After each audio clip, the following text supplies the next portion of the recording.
I think we can all agree that 2020 has been a dumpster fire of a year.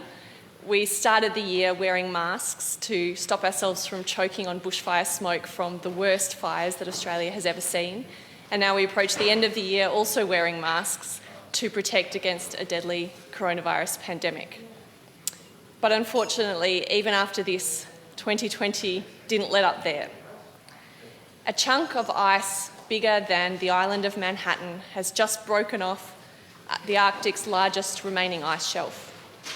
And we all watch the news in horror and with that awful sense of déjà vu as the west coast of the United States of America is engulfed in flames, torching towns, torching ancient forests, and taking lives. These are sage reminders that even though here in Melbourne we are consumed by the COVID crisis, the climate crisis hasn't actually gone away. But there is always good news amongst the rubble. Every crisis also presents an opportunity.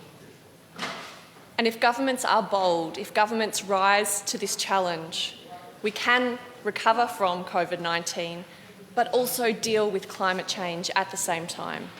So let's take this opportunity.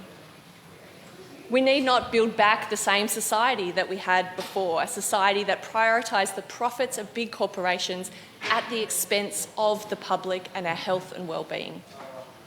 Indeed, we can build back better.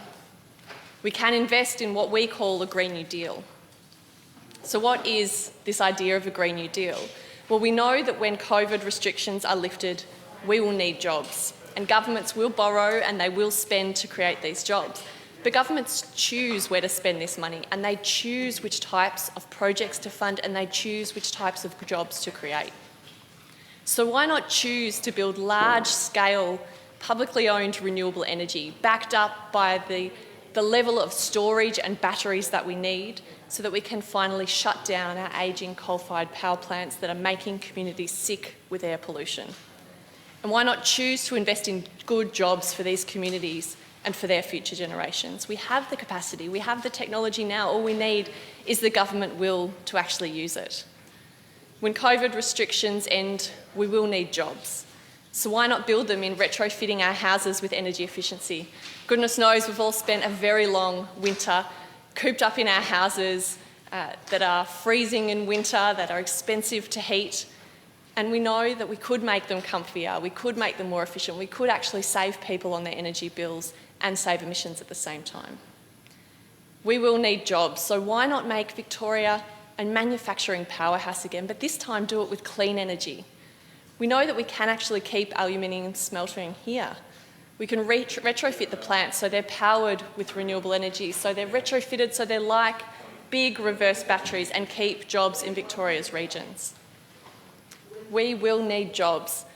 So why not fix up our inadequate energy transmission network so renewable energy can actually thrive here in Victoria, and bring it back into public hands so that we're no longer held hostage by these big corporate energy giants. We will need jobs, so why not do as New Zealand has done and fund a huge nature restoration and jobs program, so that all Victorians, when the borders ease with Metro Melbourne and regional Victoria, all Victorians can go out and enjoy the incredible precious places that we have in this state. So we have the technology, we have the climate imperative, and now we also have the economic imperative. And what seems like a dire situation for Victoria right now, it could actually be the dawn of a new era. An era where we'll look back and not just be proud that we banded together to defeat a coronavirus pandemic, but we'll look back and be proud that we actually averted another crisis. We'll look back and know that we used economic stimulus and economic recovery to actually face the biggest crisis that our generation is facing, to build a society that's healthy, that's vibrant, and that's free from the looming threat of climate chaos. Governments right now are deciding which path to take to lead us out of this pandemic. So let's take the path that builds us back better. And this is the kind of legislation that I'd love to see come before this House. And when it does, I'll look forward to voting for it.